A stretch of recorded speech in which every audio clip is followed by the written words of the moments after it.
Di kedalaman laut Indonesia, ada unit yang sengaja dididik untuk menjadi hantu. Mereka tidak pernah terlihat, namun mampu melumpuhkan kapal perang musuh hanya dengan satu sentuhan di lambung kapal. Mereka adalah Komando Pasukan Katak, atau Kopaska. Kekuatan militer paling ditakuti di Laut Nusantara adalah prajurit yang mampu berenang tanpa gelembung, menanam ranjau di kapal musuh, dan menghilang bagai hantu laut. Dari membebaskan Irian Barat dalam Operasi Trikora, hingga penyergapan teroris maritim di detik paling krusial, kisah mereka adalah kisah keberanian ekstrim dan presisi mematikan. Mari kita bongkar sejarah dari pasukan elit yang paling jarang dibicarakan, Sang Hantu Laut. Ini bukan Orde Lama, apalagi Orde Baru. Ini adalah Orde paling baru. Kita akan bahas tuntas berbagai kisah dan peristiwa sejarah paling menarik yang pernah terjadi. Memahami sejarah adalah bekal berharga untuk menghadapi masa depan. Karena satu hal yang pasti, sejarah pasti akan terulang. Jangan lupa klik tombol subscribe dan nyalakan notifikasi agar Anda tidak ketinggalan video terbaru dari kami. Bersama belajar dari masa lalu untuk bekal masa depan yang lebih baik. Di hamparan luas yang meliputi 2/3 wilayah Indonesia, bentangan biru yang menghubungkan Samudra Pasifik dan Samudra Hindia, terdapat sebuah kekuatan yang keberadaannya hampir menyerupai bisikan angin laut, sebuah mitos modern yang keampuhannya teruji dalam keheningan yang paling mematikan. Inilah Komando Pasukan Katak, atau akronim legendarisnya, Kopaska. Mereka bukanlah sekadar unit militer biasa. Mereka adalah entitas yang dirancang untuk beroperasi di dimensi yang paling keras dan paling tak kenal ampun di bumi, di bawah permukaan air. Ketika dunia di atas gelombang sibuk dengan gemuruh mesin kapal perang dan teriakan pertempuran, Kopaska bergerak dalam dimensi yang sunyi, dingin, dan gelap, di mana kegagalan berarti kehancuran total, bukan hanya misi, tetapi juga kedaulatan. Pikirkan mereka sebagai hantu laut Republik Indonesia. Figur yang dididik untuk menjadi prajurit amfibi yang sempurna, mahir di darat, cakap di udara, namun mematikan di air. Mereka adalah pisau bedah tumpul yang siap merobek jantung pertahanan musuh tanpa meninggalkan jejak, tanpa gelembung udara, dan tanpa saksi mata. Mereka adalah jawaban atas kebutuhan Indonesia untuk memiliki silent killer yang mampu menembus blokade paling kokoh sekalipun. Jika Anda membayangkan angkatan laut kita hanya sebatas siluet kapal patroli dan kapal selam yang tampak di radar, Anda hanya melihat permukaan dari gunung es kekuatan maritim. Kekuatan inti dan paling menentukan, kekuatan pencegah yang paling ditakuti, justru berasal dari unit kecil yang dididik untuk meniadakan diri, beroperasi di balik garis musuh sejauh ratusan mil. Apa tugas mereka? Tugas mereka adalah melakukan sabotase pada kapal perang musuh di dermaga mereka sendiri, sebelum kapal itu bahkan sempat berlayar. Tugas mereka adalah menyusupkan tim intelijen ke instalasi vital musuh melalui saluran bawah air yang tak terjamah. Dan tugas mereka adalah menjadi eksekutor presisi tertinggi dalam penanggulangan terorisme maritim, di mana 1 detik dan 1 mm tembakan yang meleset dapat berakibat fatal pada nyawa sandera. Mengapa unit ini begitu dijaga kerahasiaannya dan begitu sulit ditembus? Karena Kopaska bukan sekadar dididik, mereka ditransformasi melalui neraka pendidikan yang dirancang bukan untuk menguji batas fisik, melainkan untuk mematahkan dan kemudian membangun kembali kehendak mental mereka. Hanya segelintir manusia terpilih yang lulus, dan setiap prajurit yang mengenakan baret merah Kopaska adalah aset nasional yang bernilai tak terhingga. Ini bukan kisah fiksi yang didramatisir Hollywood. Ini adalah kisah nyata tentang para penjaga kedaulatan yang memilih untuk berkawan dengan dinginnya kedalaman dan pekatnya kegelapan. Kisah mereka adalah kisah kebutuhan strategis, pengorbanan ekstrim, dan presisi militer yang tidak kenal kompromi. Kita akan membuka tirai misteri ini, menelusuri sejarah kelahirannya yang krusial, membedah tugas-tugasnya yang kompleks, dan mengungkap aksi-aksi legendaris yang membuktikan mengapa Kopaska pantas disebut sebagai salah satu pasukan elit paling mematikan di dunia. Kita mundur ke titik nyala sejarah, ke masa-masa paling kritis pasca kemerdekaan, di mana kebutuhan militer berpacu dengan kedaulatan bangsa. Kopaska bukanlah hasil dari kajian akademis yang santai, melainkan lahir dari desakan absolut perang, sebuah unit yang dipanggil ke dalam eksistensi oleh ancaman nyata terhadap integritas wilayah Republik. Tahun 1962 adalah tahun yang menghanguskan dalam kalender politik dan militer Indonesia. Indonesia berada di ambang konfrontasi terbuka dengan kerajaan Belanda. Palagan utamanya, Operasi Trikora, sebuah perjuangan heroik dan ambisius untuk membebaskan Irian Barat, kini Papua, dari cengkeraman kolonial. Pada saat itu, Presiden Soekarno, Panglima tertinggi revolusi, dikenal memiliki visi geopolitik yang tajam. Beliau menyadari, untuk memenangkan Irian Barat, Indonesia tidak cukup hanya mengandalkan diplomasi atau pertarungan darat konvensional. Belanda memiliki armada laut yang kuat di perairan Pasifik, dengan kapal-kapal perang modern yang siap memblokade pendaratan pasukan dan mengintai setiap pergerakan. Inilah celah kritis yang harus diatasi. Para perwira intelijen Angkatan Laut melaporkan satu kelemahan vital dalam rencana invasi, bagaimana cara menembus pertahanan maritim berlapis di pelabuhan-pelabuhan utama seperti Biak dan Manokwari tanpa menimbulkan kerugian besar sebelum pasukan utama marinir mendarat? Jawabannya haruslah senyap, mematikan, dan berbasis air. Presiden Soekarno, dengan insting militernya yang kuat, mengeluarkan perintah yang tak terbantahkan. Indonesia harus memiliki unit elit yang mampu melakukan sabotase dan infiltrasi bawah air, sebuah unit yang mampu menetralisir kapal perang dan instalasi vital musuh di kedalaman, jauh dari deteksi radar. Maka, pada tanggal bersejarah 31 Maret 1962, melalui sebuah surat keputusan Menteri Panglima Angkatan Laut nomor 4162, benih Kopaska secara resmi ditanam. Unit ini dibentuk dengan tugas awal yang sangat spesifik dan berisiko tinggi, menghancurkan kapal-kapal perang kerajaan Belanda yang berpatroli di perairan Irian Barat menggunakan peledak yang dipasang secara rahasia, tugas yang hanya bisa dilakukan oleh manusia katak. Namun, siapa yang melatih para pahlawan ini? Indonesia tidak memiliki waktu untuk bereksperimen. Dibutuhkan kurikulum pelatihan terbaik di dunia saat itu. Pemerintah Indonesia dengan cepat menjalin kontak internasional. Instruktur terbaik didatangkan. Pasukan elit Amerika, Navy SEALs, saat itu masih bernama UDT, Underwater Demolition Team Amerika Serikat membawa doktrin peperangan bawah air modern, khususnya teknik sabotase dan pembersihan pantai. Pasukan elit Angkatan Laut Italia, Comsubin Italia, dengan warisan sejarahnya sebagai pelopor dalam penggunaan kapal selam mini dan chariots, torpedo berawak, selama Perang Dunia II, menyumbangkan keahlian krusial dalam operasi rahasia jarak jauh dan teknik penggunaan peralatan bawah air yang inovatif. Kopaska bukanlah sekadar meniru. Kopaska adalah fusi sempurna dari doktrin militer bawah air terbaik di dunia, disesuaikan dengan geografi kepulauan yang ekstrim dan semangat juang prajurit Indonesia.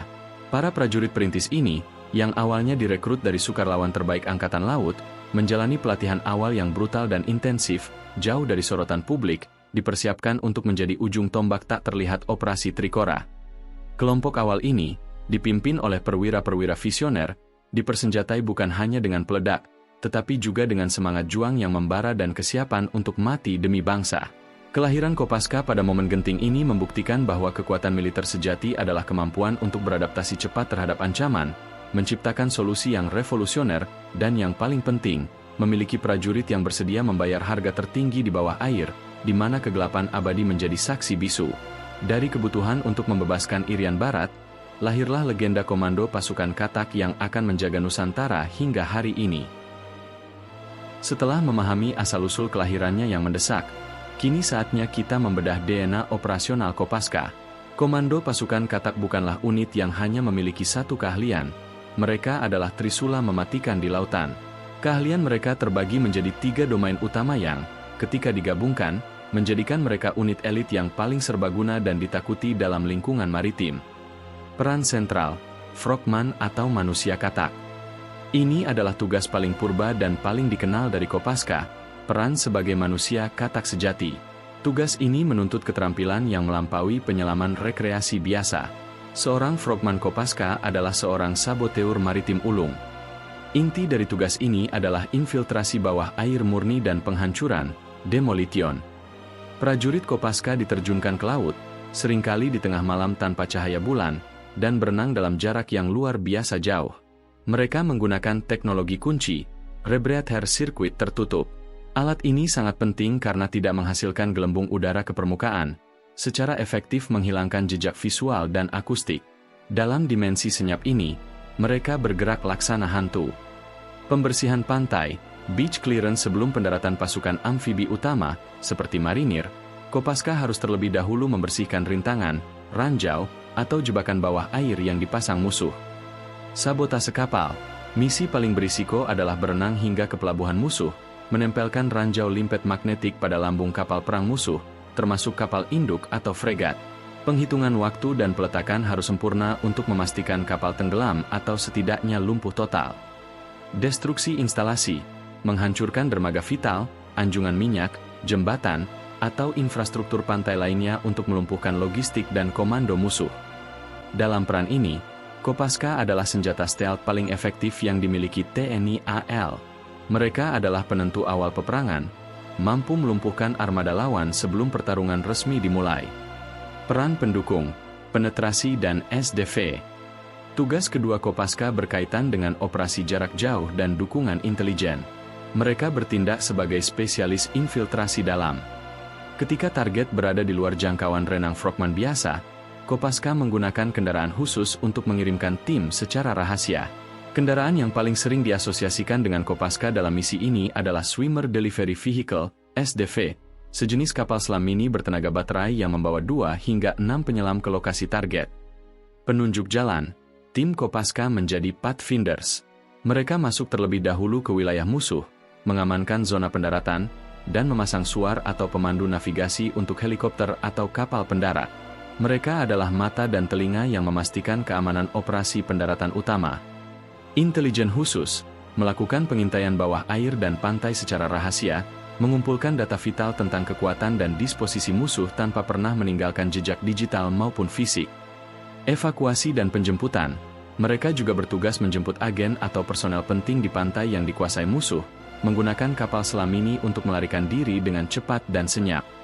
Peran ini menuntut kemampuan teknis yang tinggi, mulai dari navigasi bawah air yang rumit hingga penguasaan sistem kelistrikan dan mekanik SDV.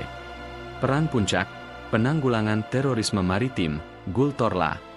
Domain ketiga Kopaska adalah respons terhadap krisis modern, terutama penanggulangan terorisme maritim, Gultorla. Dalam peran ini, Kopaska bekerja sama erat dengan unit elit lainnya, namun fokus utamanya tetap pada domain laut dan fasilitas lepas pantai. Jika terjadi pembajakan kapal tanker, penyanderaan di kapal pesiar, atau serangan teroris di anjungan minyak, Kopaska adalah unit penindak yang bertanggung jawab. Tugas ini adalah ujian tertinggi bagi kecepatan, presisi, dan keberanian. Penyergapan cepat, VBSS mereka melakukan operasi visit, board, search, and seizure, VBSS, dalam kondisi tekanan tinggi, seringkali di laut terbuka dengan gelombang tinggi. Mereka dapat melakukan penyergapan dari helikopter, fast rope, dari perahu cepat, high speed interdiction, atau bahkan menyusup dari bawah lambung kapal.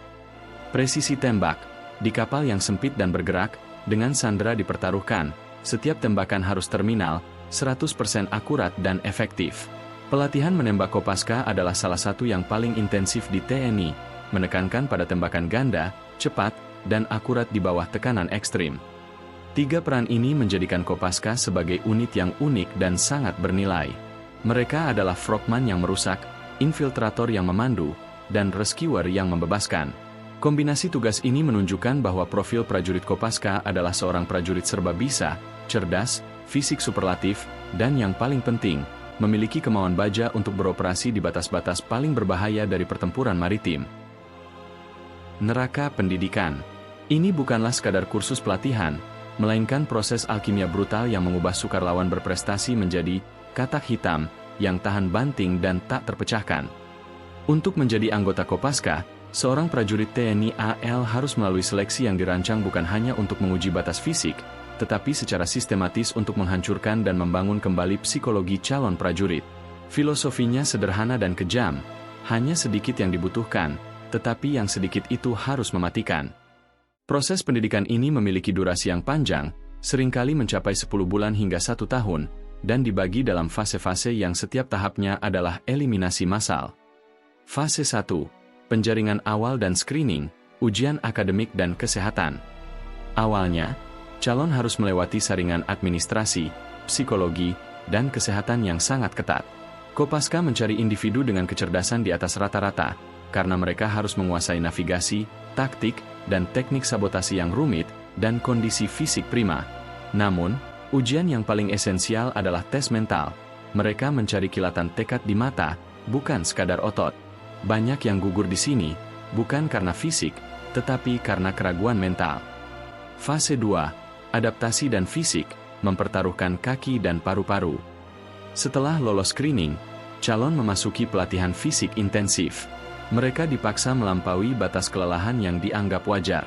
Lari puluhan kilometer dengan beban penuh, berenang di laut lepas dalam kondisi ombak tinggi, dan latihan cross country yang tanpa henti. Namun, bagian paling mematikan dari fase ini adalah pelatihan air.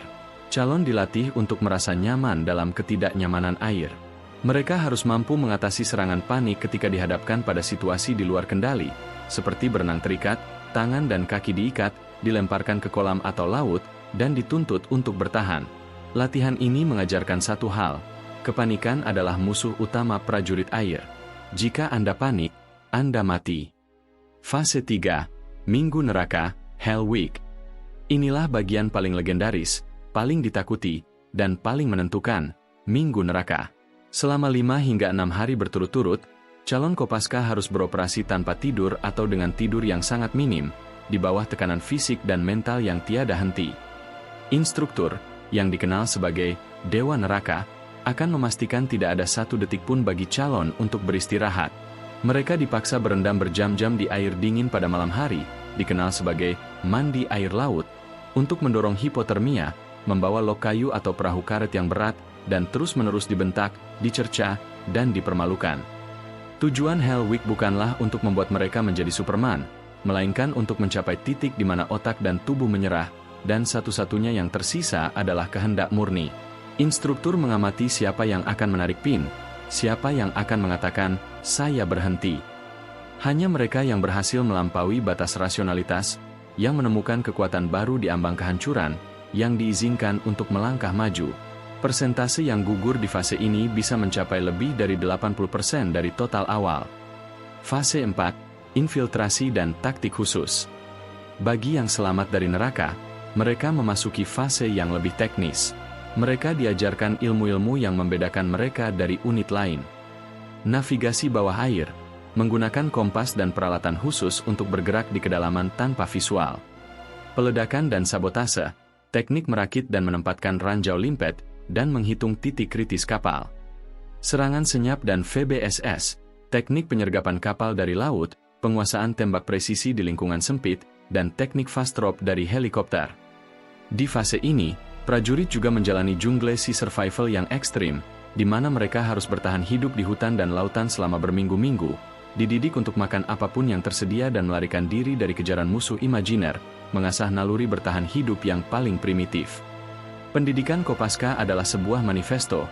Kami tidak menginginkan banyak, kami menginginkan yang terbaik yang tersisa setelah api ujian.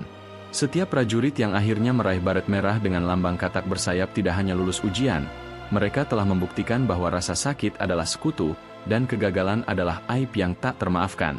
Mereka kini siap melaksanakan tugas paling rahasia dan paling mematikan bagi Republik. Kita kembali ke tahun 1962, ke perairan yang bergejolak di sekitar Irian Barat, di mana Kopaska mengukir legenda operasional pertamanya, Palagan Trikora. Inilah momen krusial yang membuktikan bahwa keputusan Presiden Soekarno untuk membentuk unit ini adalah sebuah langkah strategis yang jenius. Pada masa itu, Angkatan Laut Kerajaan Belanda bukanlah lawan yang enteng. Mereka memiliki kapal-kapal modern, pengawasan ketat, dan dominasi udara yang signifikan di kawasan tersebut. Setiap upaya infiltrasi Indonesia melalui laut berisiko besar menjadi bencana. Disinilah peran Kopaska menjadi kunci pembuka bagi seluruh operasi. Misi mereka adalah menghilangkan superioritas maritim Belanda secara diam-diam, dari bawah, sebelum pasukan amfibi utama, termasuk para marinir yang siap mendarat, menginjakan kaki di pantai. Tugas ini adalah pertaruhan nyawa, menyusup ke sarang musuh yang paling dijaga. Operasi infiltrasi senyap, menembus jantung pertahanan. Tim-tim kecil Kopaska diterjunkan ke titik-titik kritis di sekitar Biak, Sorong, dan Fak-Fak. Mereka tidak membawa gemuruh meriam, melainkan kesunyian yang mematikan. Operasi ini seringkali dilakukan dengan menggunakan perahu karet yang didorong jauh dari garis pantai, atau bahkan berenang penuh daya dari jarak belasan kilometer. Mereka mengenakan pakaian selancar tipis, memanggul tabung rebreather yang menghilangkan jejak gelembung, dan membawa muatan paling berharga, ranjau limpet magnetik. Di tengah gelapnya malam yang pekat, dengan air laut yang dingin menusuk tulang, seorang frogman Kopaska berenang perlahan di bawah lambung kapal fregat Belanda yang perkasa. Kapal itu mungkin dipersenjatai dengan artileri berat dan radar canggih, namun tidak ada radar yang mampu mendeteksi siluet manusia yang melekat di lambung kapal. Dengan ketenangan luar biasa yang ditempa dari ribuan jam pelatihan, sang katak hitam menempelkan ranjau limpet. Peledak ini dirancang untuk meledak pada interval waktu tertentu, memberikan waktu yang cukup bagi prajurit untuk melarikan diri ke kedalaman atau kembali ke titik penjemputan. Mereka bekerja melawan waktu, melawan arus laut, dan melawan deteksi sonar yang sesekali menyapu perairan. Meskipun detail spesifik dari setiap aksi sabotas Kopaska di Trikora hingga kini masih berada di balik tabir kerahasiaan militer, dampak kolektifnya sangatlah nyata dan signifikan. Serangan-serangan senyap ini menimbulkan teror psikologis masif di kalangan Angkatan Laut Belanda. Mereka tidak tahu kapan atau di mana ledakan akan terjadi. Kapal yang pagi hari masih berlayar gagah, sorenya bisa saja pincang atau bahkan tenggelam. Situasi ini memaksa Belanda untuk mengalihkan sumber daya. Belanda terpaksa mengerahkan sebagian besar sumber daya pengamanan mereka, termasuk kapal patroli dan personel, hanya untuk menjaga dermaga dan kapal yang bersandar. Fokus mereka terpecah dari patroli di laut lepas yang seharusnya mencegah pendaratan pasukan Indonesia. Menurunkan moral, rasa tidak aman yang konstan, di mana musuh bisa menyerang dari bawah air tanpa terdeteksi, merusak moral tempur prajurit Belanda. Kopaska berhasil menciptakan elemen kejutan yang sangat dibutuhkan oleh Panglima Komando Mandala. Mereka menjadi unit yang bertindak sebagai pembuka gerbang di pertempuran bawah air, membersihkan jalan dan melumpuhkan pertahanan maritim, sehingga pasukan utama Angkatan Darat dan Marinir dapat melaksanakan pendaratan dengan risiko yang jauh lebih terkontrol.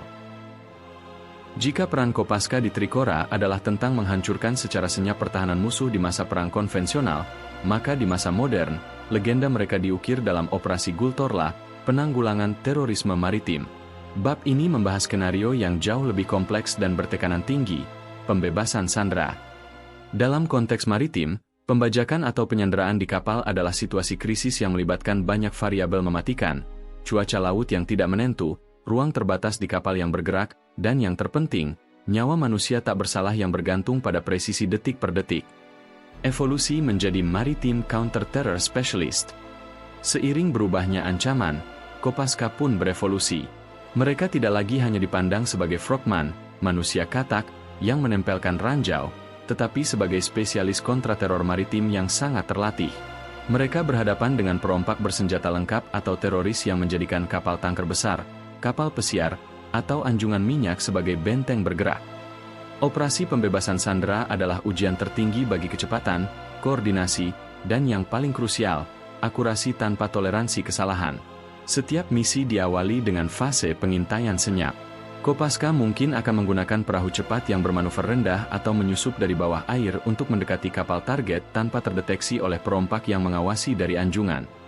Dalam skenario boarding atau penyergapan kapal, Kopaska adalah master dalam serangan yang dilakukan secara simultan dan multifrontal, baik dari dimensi vertikal maupun horizontal.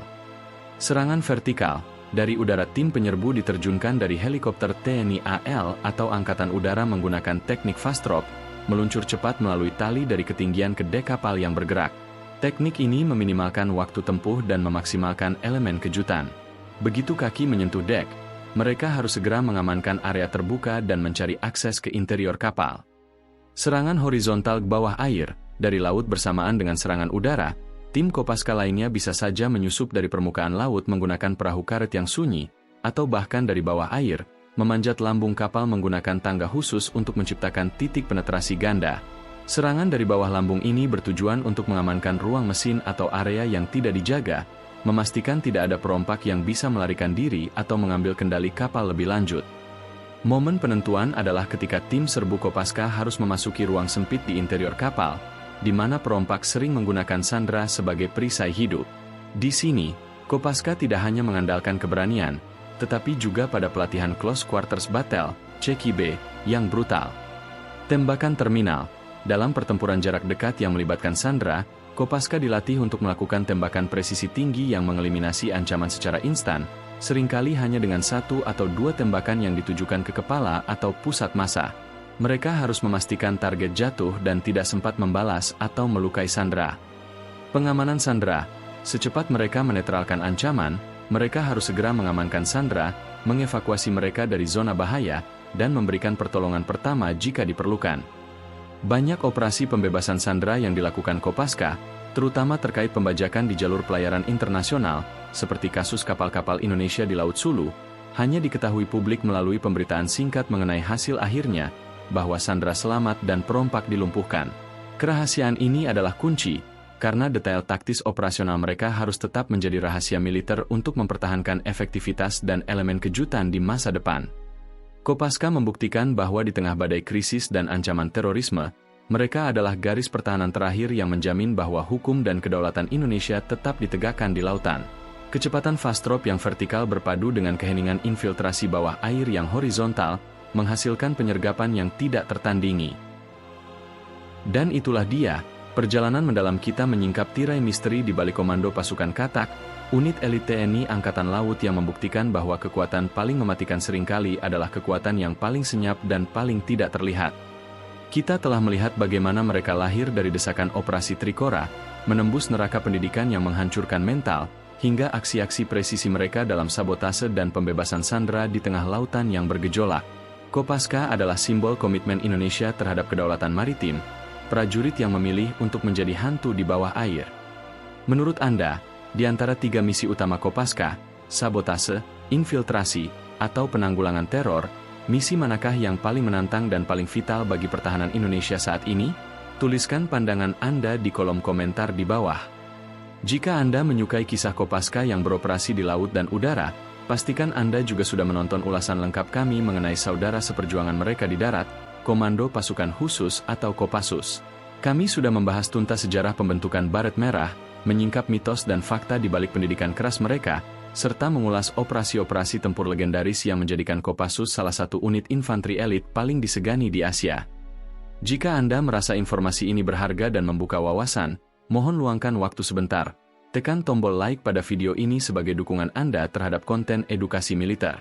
Pastikan Anda juga sudah subscribe ke kanal kami dan nyalakan lonceng notifikasi, agar Anda tidak ketinggalan ketika kami membahas pasukan elit, sejarah militer, atau teknologi pertahanan lainnya.